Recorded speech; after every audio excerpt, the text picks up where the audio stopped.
momento chamado edificação, abramos a palavra do Senhor em Mateus capítulo 5, versículos 1 a 3. Mateus capítulo 5, versículos 1 a 3. A partir de hoje nós estaremos iniciando uma série de sermões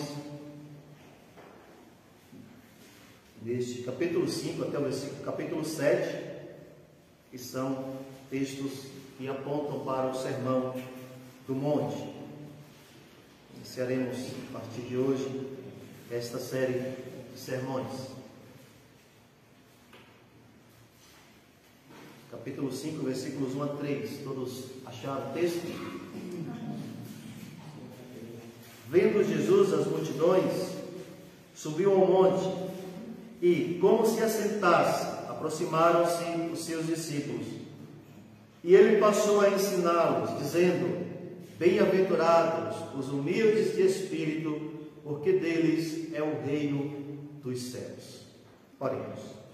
Ó Deus, Pai amado, nós te louvamos, engrandecemos a Ti pela Tua palavra, por esta palavra que é a Tua vontade, santa, soberana, revelada especialmente para nós, a Tua igreja, o Teu povo. Ó Deus, que Tu possas nos iluminar neste momento, para que tenhamos a condição de compreender a Tua palavra, sermos transformados, edificados por meio dela, para a glória do Teu nome. Agradecemos a Ti por todas as bênçãos derramadas em nossa vida, pela bênção derramada sobre a Tua igreja, sobre a Tua obra neste lugar, por cada servo Teu, que esteve neste momento sinceramente trazendo os seus dízimos e ofertas em obediência à Tua palavra. Abençoa a vida dos Teus servos também, que eles possam prosperar cada vez mais na Tua presença. E colocamos diante de Ti esta obra assistencial que temos feito da Cesta do Amor, a fim de atendermos aqueles que carecem da nossa ajuda. Nos dá a Tua graça, Deus, e traz, mais uma vez rogamos a Ti, esta bênção especial da iluminação do Teu Espírito para o entendimento da Tua palavra. Essa é a nossa oração em nome de Jesus Cristo. Amém. Há muitos sermões maravilhosos, bastante edificantes, que foram pregados na história da igreja. Nós não podemos esquecer dos belos sermões de Charles Spurgeon, um dos maiores pregadores da igreja. Os sermões de João Calvino, que viraram peças dos seus comentários da Escritura. E como nós podemos esquecer do famosíssimo sermão Pregadores nas Mãos de um Deus Irado, de Jonathan Edwards.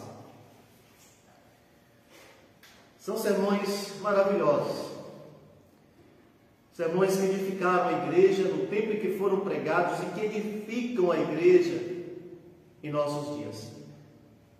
Quando nós estudamos homilética no seminário, nós aprendemos como elaborar o sermão, quanto tempo nós devemos levar em cada parte do sermão, a fim de não saturarmos o nosso público, comprometendo a aprendizagem. Mas esse sermão de Jesus aqui começa no capítulo 5 e termina lá no capítulo 7. É o sermão mais longo da história da igreja.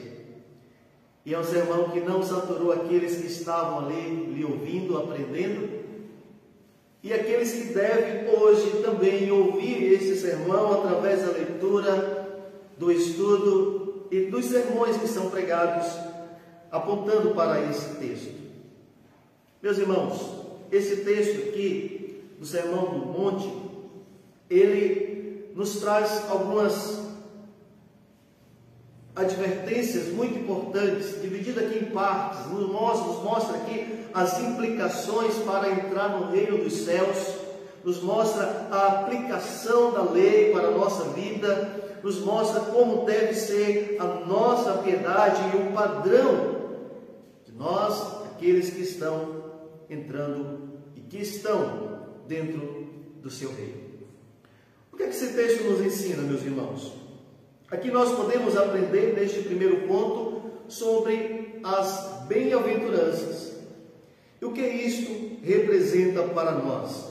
Jesus aqui está nos ensinando que são bem-aventurados aqueles que entram no reino dos céus. E quando nós olhamos esses dois primeiros versículos, nós podemos observar que Jesus estava olhando para a necessidade daquelas pessoas. Ele estava olhando para a necessidade daquelas multidões que ali estavam, e estava olhando também exclusivamente para os seus discípulos que se aproximaram dele. Leia comigo os dois primeiros versículos deste texto que dizem: vendo Jesus as multidões, subiu ao monte, e como se assentasse, aproximaram-se os seus discípulos, e ele passou a ensiná-los, dizendo, preste atenção neste ponto do versículo 2, ele passou a ensiná-los, ele passou a ensinar os seus discípulos. Mas é fato que Jesus estava não apenas olhando exclusivamente para os seus discípulos, ele estava observando as multidões que está aí, relatado no versículo 1, ele viu as multidões, ele subiu ao monte para poder pregar a palavra para eles. Jesus começa a pregar esse sermão ali, após aquele momento em que a pregação para a chegada e para a entrada no reino de Deus estava sendo disseminada. Não somente por ele, mas por João Batista, o seu precursor. Jesus agora passa ali, como podemos observar no versículo 25 do capítulo 4, ele passa ali pela Galileia, Decápolis, Jerusalém, Judeia e da além do Jordão. E ele vê numerosas multidões que lhe seguiam. E Jesus sobe a este monte e passa a ensinar para estas pessoas. Jesus estava observando que aquelas pessoas carentes, necessitadas, dependiam da sua misericórdia e da sua graça. E o versículo 1 diz: ele, como se assentasse, aproximaram-se os seus discípulos. Jesus toma aqui a posição de um mestre, um rabino. Ele tomava esta posição de se assentar para aqueles que precisavam aprender sobre os seus ensinos, sentar-se ali ao seu redor para aprender as suas instruções.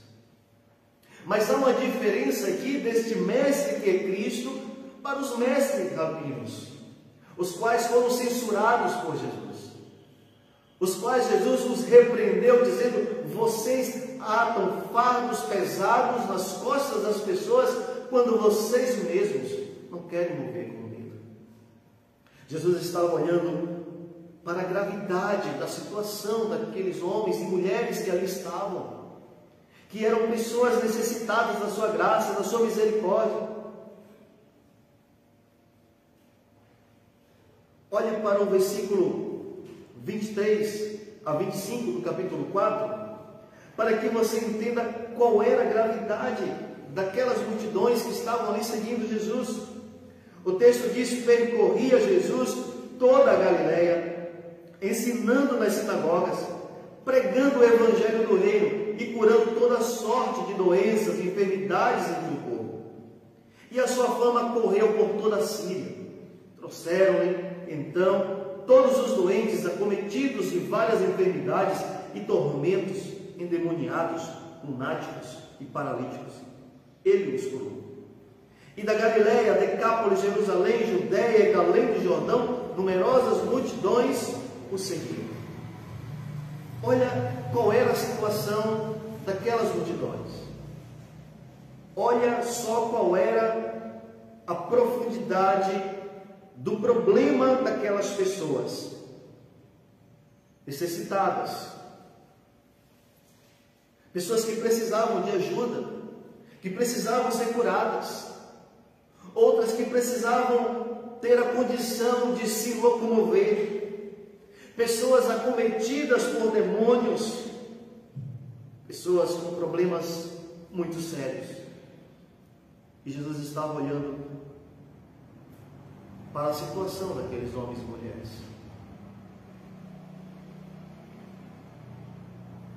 O que nós podemos entender aqui, meus irmãos, é que da forma como aquelas multidões, elas precisavam ser atendidas, curadas, transformadas pelo Senhor Jesus. Na sua questão, além social, física, nós também precisamos do nosso Senhor. Nós precisamos, meus irmãos, estarmos quedados aos pés do nosso Mestre, compreendendo o Evangelho, observando a nossa carência,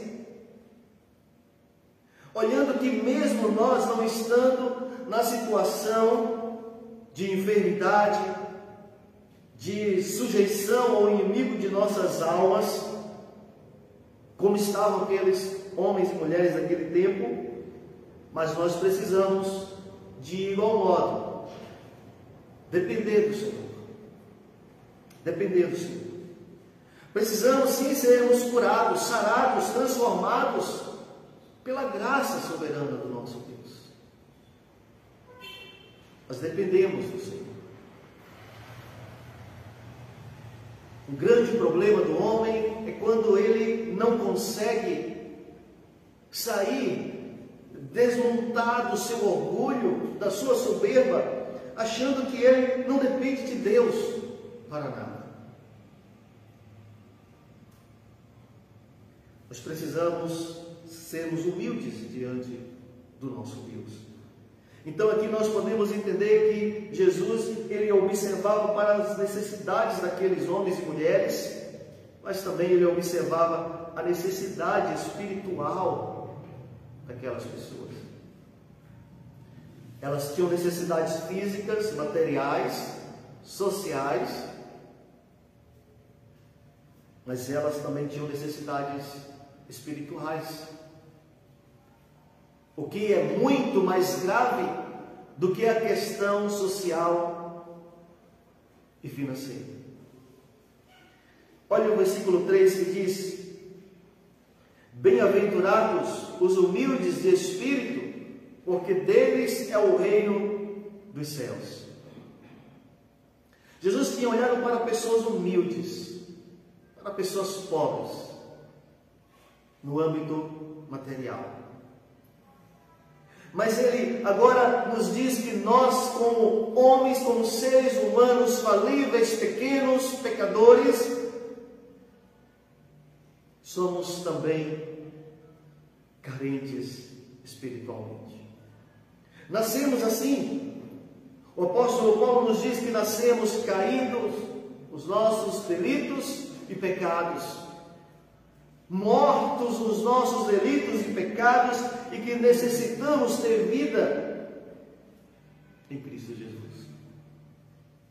Jesus olha para a necessidade espiritual daquelas pessoas, e o versículo 3 está dizendo isso para nós, que aquelas pessoas eram humildes de espírito. Jesus está fazendo aqui, meus irmãos, uma comparação, é isto que o texto mostra para nós. Pega uma situação social, material, para comparar com a questão espiritual.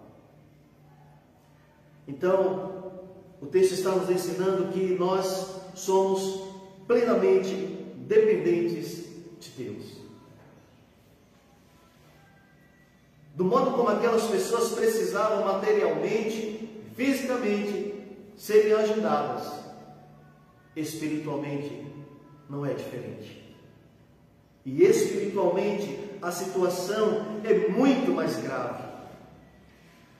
Jesus diz que são humildes de espírito aqueles que entram no reino de Deus. nós não entramos no reino de Deus com os nossos próprios méritos, forças, poderes, condições próprias, mas nós entramos no reino dos céus porque o Senhor nos escolheu, porque o Senhor nos deu vida. E nós não podemos esquecer daquilo que o apóstolo Paulo nos ensina na carta aos Romanos, capítulo 2, versículo 10, que nós não podemos esquecer que a bondade de Deus nos levou ao arrependimento. Lucas, no capítulo 6, falando também desse sermão do monte, ele diz que bem-aventurados os pobres. Mas o texto, meus irmãos, não está dizendo para nós, como não estava dizendo para as pessoas no tempo em que foi escrito, que bem-aventurados eram os pobres,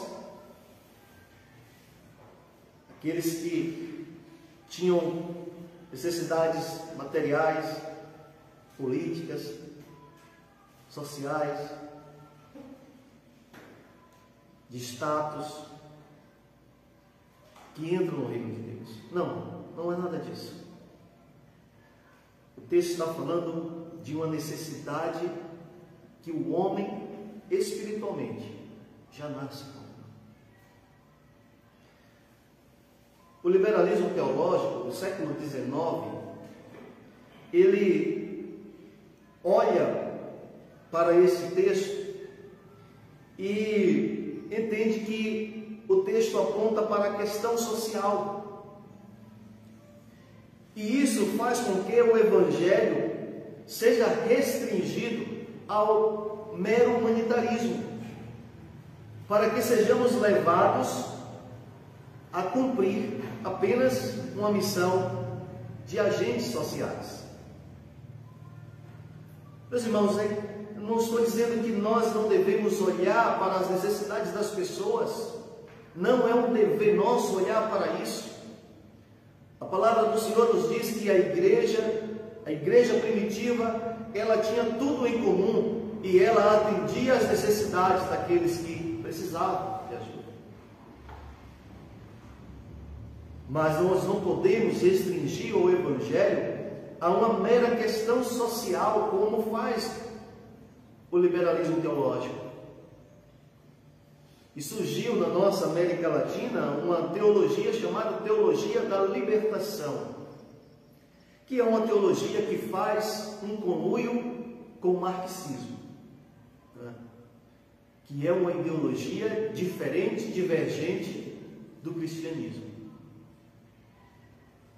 E há poucas semanas ouvi alguém que se declara ateu dizer que cristianismo e marxismo são pontos diferentes e que não é coerente ver um cristão defender esse tipo de ideologia.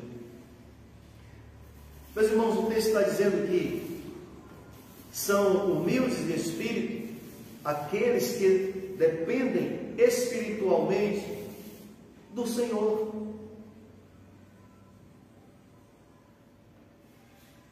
Havia 4 tipos de pobres que a palavra de Deus, desde o Antigo Testamento, descreve.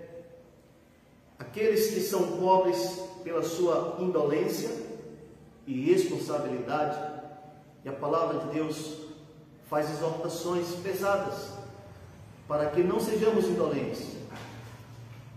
Havia os pobres que eram pobres por conta de uma catástrofe, no caso de uma seca, levava muitos homens à pobreza.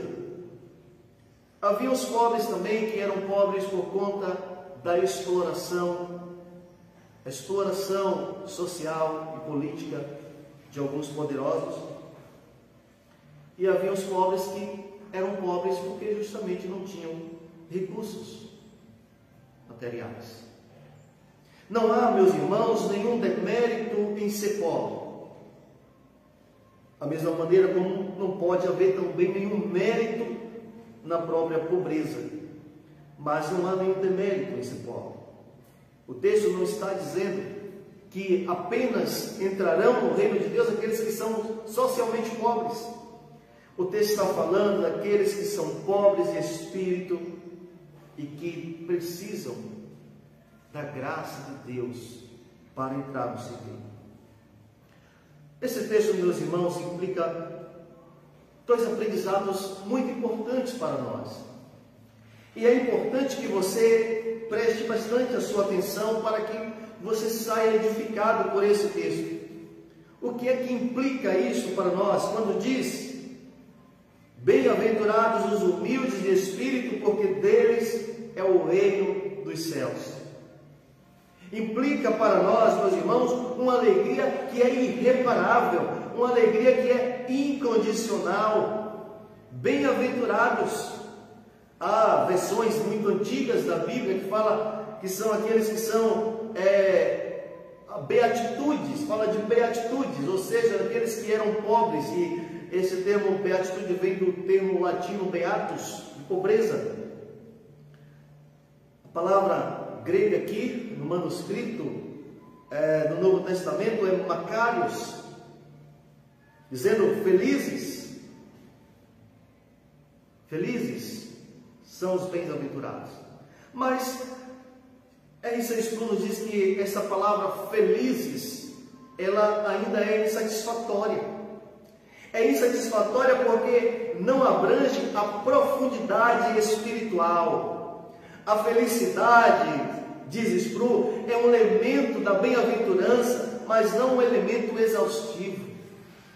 A gente não pode entender como uma mera felicidade, entendendo que o momento em que a gente está ditoso por algum momento, por alguma questão, isso é uma bem-aventurança. Não, esta bem-aventurança é muito maior do que esta felicidade que nós podemos observar, entender, perceber pela nossa pequena percepção humana.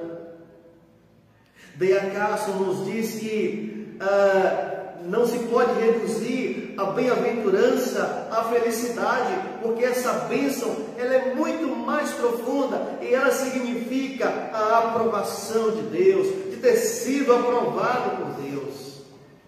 E Jesus está dizendo: bem-aventurados os humildes de espírito, porque deles é o reino dos céus. E é essa mensagem que Jesus está pregando para você hoje, que está pregando para mim hoje, que está pregando para todos nós. Bem-aventurados os humildes de espírito, aqueles que dependem do seu Pai Celestial, porque deles é o reino dos céus. Deles é o reino dos céus. Quando o texto fala de humildade de espírito, irmãos, fala para aqueles que são conscientes da sua própria indignidade, fala daqueles que reconhecem que dependem tão somente do seu Deus. Deles é o reino dos céus. O reino dos céus não é para aqueles que não entendem a sua soberba, a sua pequenez, a sua falha, de que não dependem de Deus.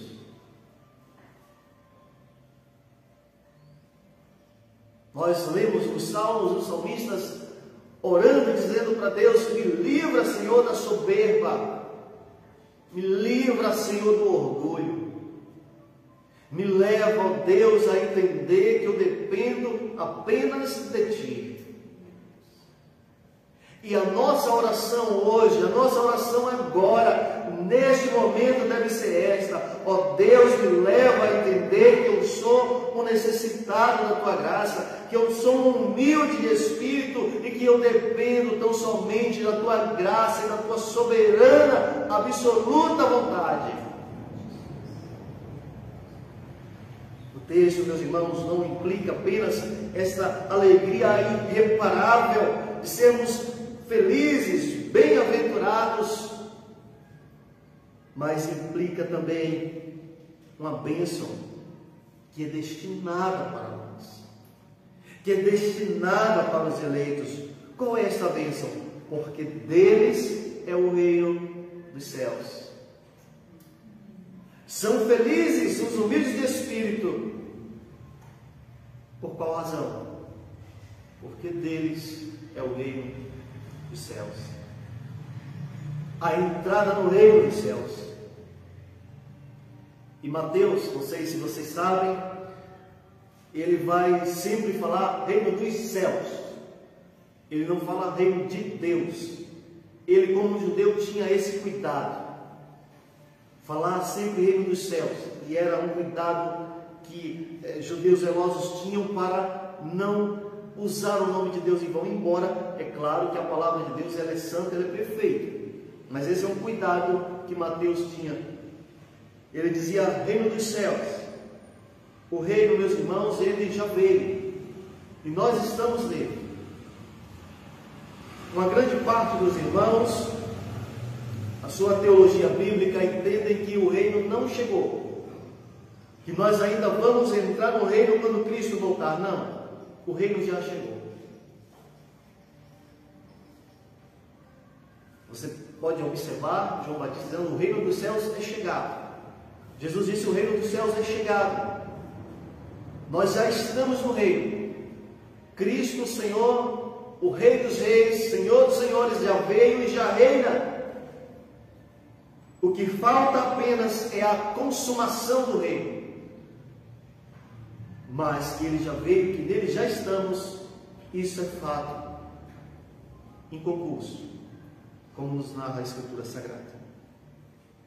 Então, meus irmãos, nós podemos observar que a bem-aventurança e a felicidade dos humildes de espírito, e nós somos esses, é que deles, é de que nosso é o reino dos céus. Então, Jesus, ele havia olhado primeiro para a necessidade material das pessoas, a necessidade física, social, e em segundo lugar, ele olha para a necessidade espiritual delas.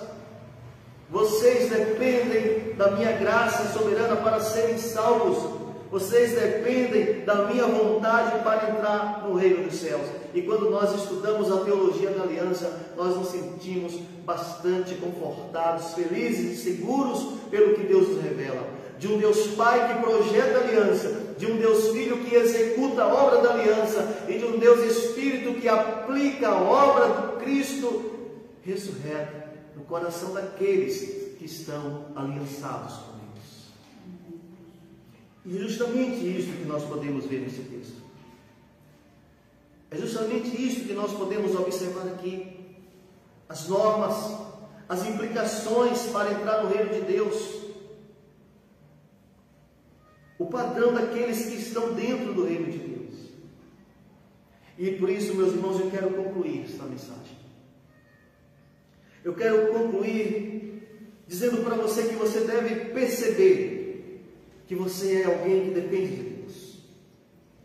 De que você deve perceber que você precisa reconhecer a sua necessidade espiritual.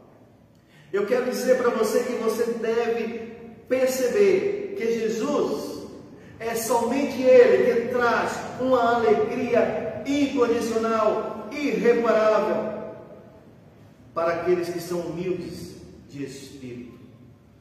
Essa alegria não são para os soberbos, orgulhosos, daqueles que confiam na sua própria soberba, na sua própria força, na sua suposta e falsa capacidade. Não entraremos no reino dos céus assim.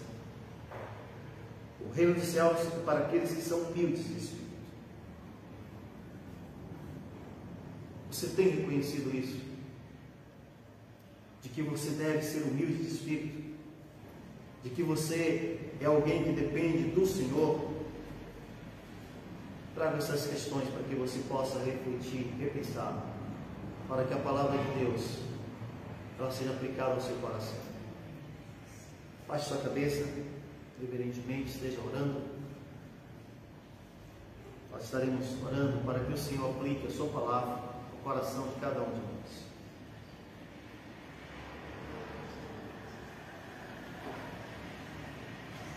Senhor, Deus soberano, Deus forte, Deus todo-poderoso, o Deus a quem servimos, o Deus do qual nós dependemos plenamente, em todo o tempo, em todas as circunstâncias. E percebemos, ó Pai, o quanto somos carentes, necessitados do Senhor. E percebemos pela Tua palavra, Deus, o quanto nós precisamos ser humildes de espírito, porque a salvação da nossa alma, a entrada no reino dos céus, não é algo que depende de nós humanos, pecadores, falhos. Precisamos reconhecer, ó Deus, as nossas limitações, reconhecer o quanto somos fracos, reconhecer, ó Deus, aquilo que o Teu servo, o salmista Davi disse: o homem, por mais firme que esteja, é pura vaidade. Ele é breve, ele não tem as forças, a capacidade que ele pensa. Nós te pedimos, ó Deus,